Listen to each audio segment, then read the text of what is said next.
Hi, welcome to this recording, and this is about Excel training, and it's ribbon and toolbars. So I'll talk about the ribbon and the commands, tabs and commands on the ribbon, and then a little bit about the quick access toolbar, and then accessing commands. So the Excel ribbon, just like any other Microsoft application, you have a ribbon, and the features and commands are found on that ribbon. And each tab on the ribbon provides a different set of features and commands, and you can show tabs and commands or hide all. So this is an example I had before, my student list. And so basically, this is the ribbon, right? So you have the ribbon up here. I'm going to move this guy because I'm going to be working up here and I don't want him down. So, okay, so this is the ribbon, right? And we can use this particular tool, right, to figure out what we want to show in this ribbon. This is the ribbon display options. So you can auto hide the ribbon, which I don't like because I can't see what I'm doing.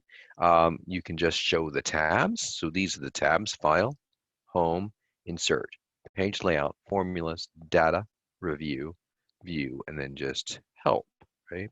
But you don't see the commands underneath them, so I don't know what's going on necessarily until you click on it, and then it brings it up. I'll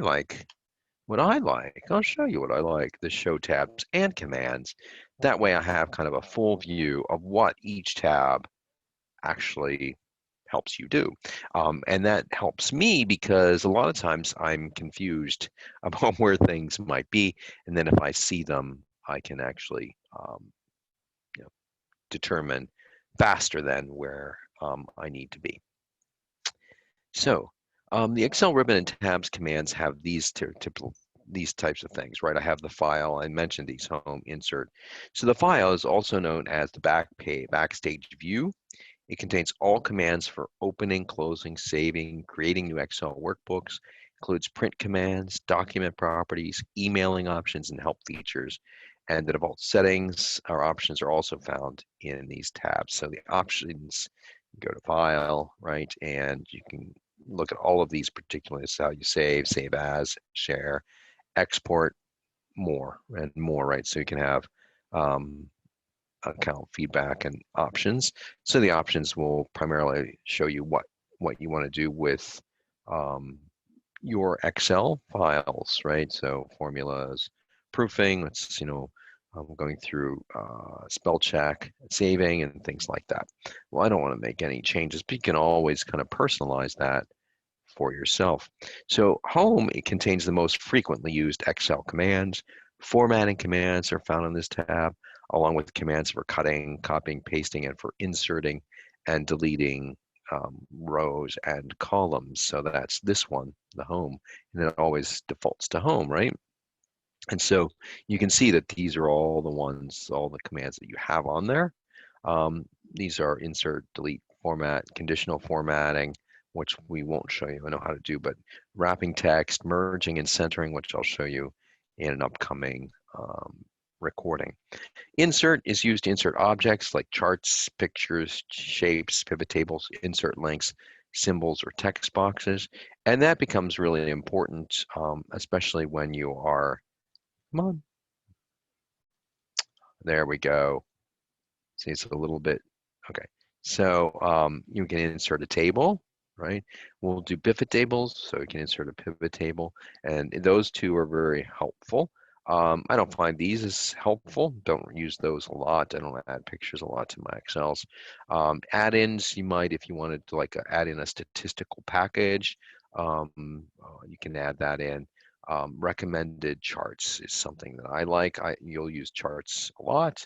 And then these are spark lines, which I don't use a lot. Slicer you can, timeline I don't use a lot, but and then symbols, I can use symbols quite frequently sometimes. Depends on what kind of work I'm doing. The page layout contains commands used to prepare a worksheet for printing.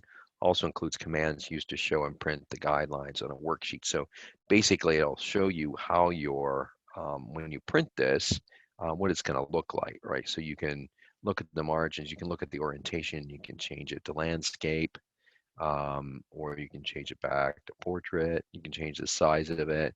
And one thing that I always like to use is the print area. So you set print area, and basically I could, set a print area for a specific page layout and set print area, right? And so basically it's just going to print the one that I had. Here you can look at printing titles, right? So you can put, here's my print area here, and I can get a print preview. So it's really small, right? So if I was only copying that, now if I didn't have that set print area, right? So if I would go back and undo, I might set undo, I'll redo. And so if I just go to my page layout, and again, print titles, and then print preview, oh, still doing it. So it's not what I print active sheets, print selection only. So it's only printing one particular column, or I'm sorry, one particular cell. And that's probably because my cursor is on that particular cell. So if I go back, that's exactly the case, right? So I could do this and then look at page layout, print titles, and I could put a print title in there, print preview, and now I got all of them, right?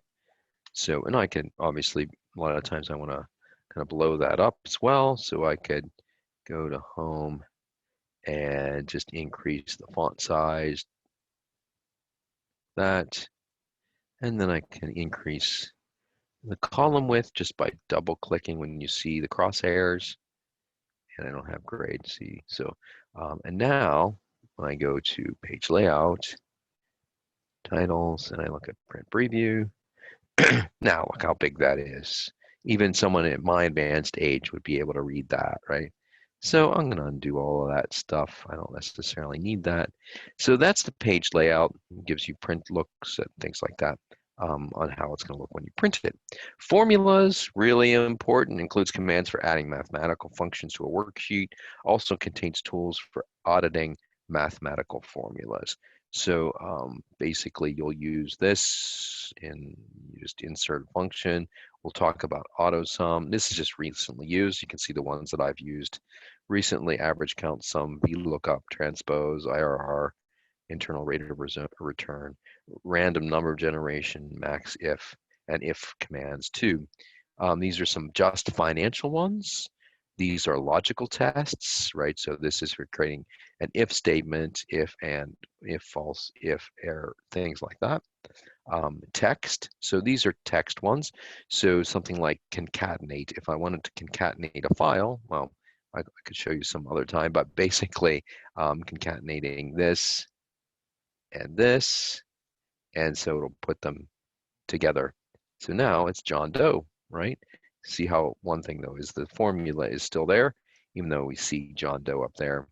So that is an issue that you'll have to correct by doing primarily what you do is copy, and then let me do this. Copy, and then we paste.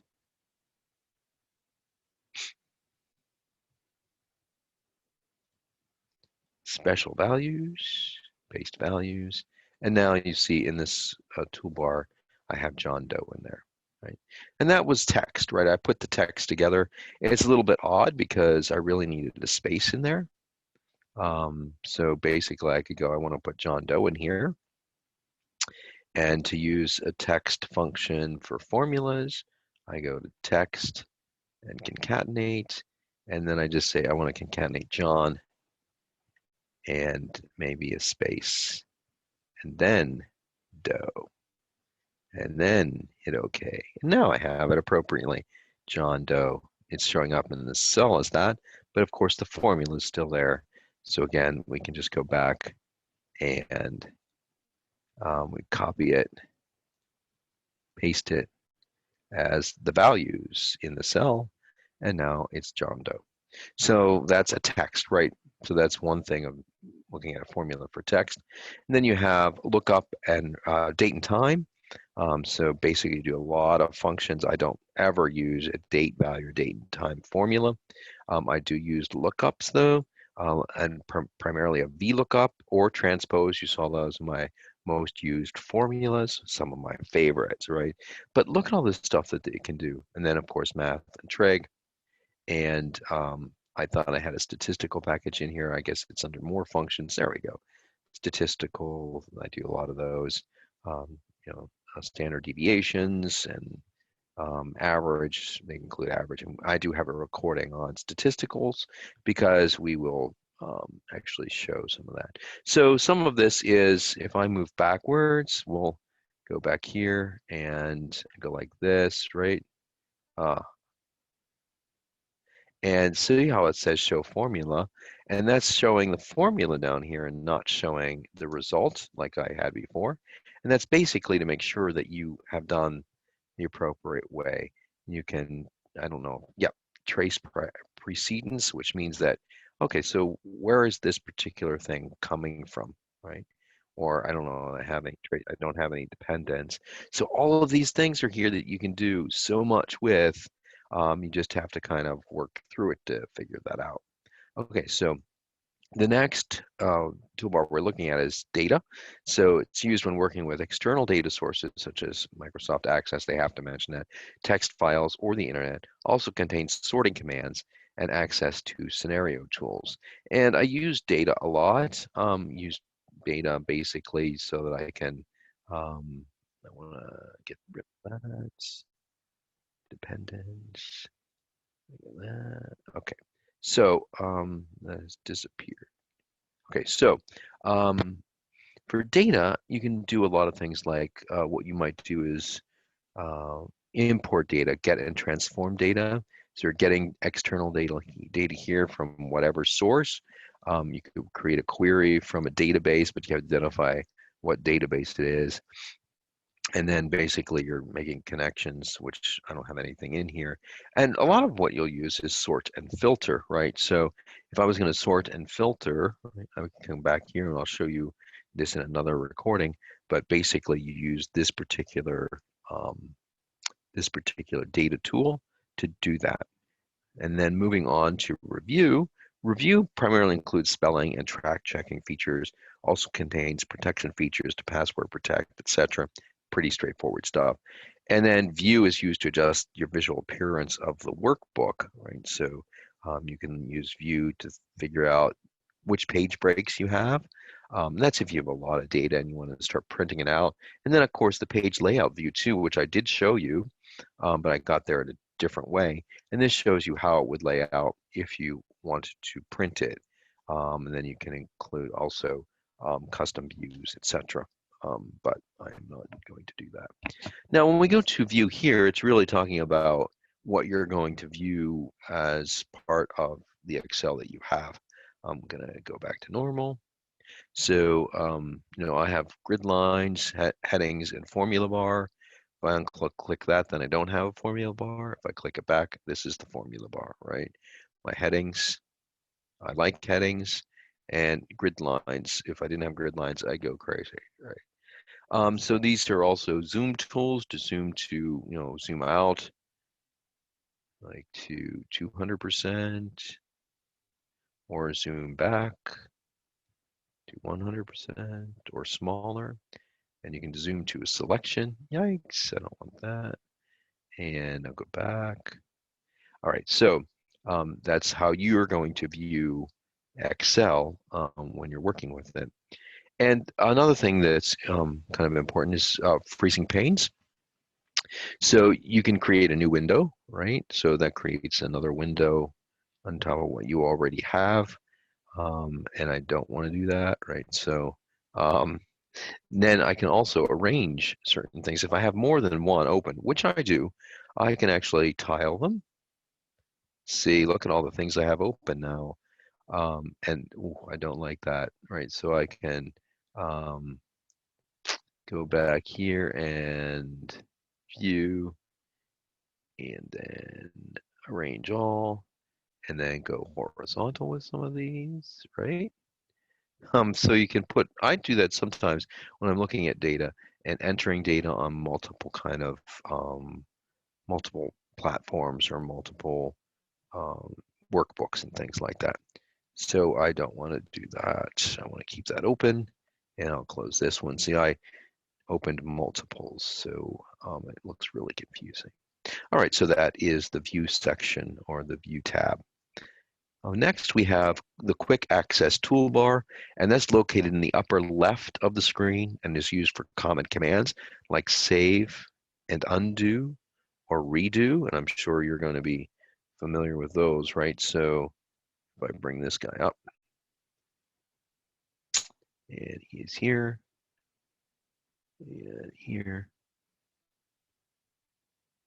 I want to go bigger. Okay, so um, this is the quick access toolbar, right? It has save, it has undo. So if I type something crazy, like crazy, and like, oh, why did I do that, right? I want to do it. Or like, no, I like crazy. I want it back, right? So, but you can add things to it, right? So you can take a look at this customizing quick access toolbar, and you can put on things on here that you might use quite a bit. And that way you have what's called quick access to it. So accessing commands, you can also access commands by right-clicking anywhere in the worksheet. And I do this a lot because, believe it or not, I'm almost too lazy to go up to the toolbar. So if I just go here, I can do a right-click, and you see how the format here comes up, and it gives me certain functions that I can do, like sort, insert, delete. So what can I delete? To ask me, do I want to shift the cells left or up. And I said, well, I'm going to delete crazy and I want to shift them up, right? So there, I can delete that way too. So by clicking just anywhere within the um, worksheet, you can get these particular commands. Like you can format the cells based on um, types of data that you've entered as well. Very handy to do, and like I said, sometimes I like it because I'm just too lazy to go to the toolbar. So that's the end of this recording where I was talking about ribbons or the ribbon and toolbars.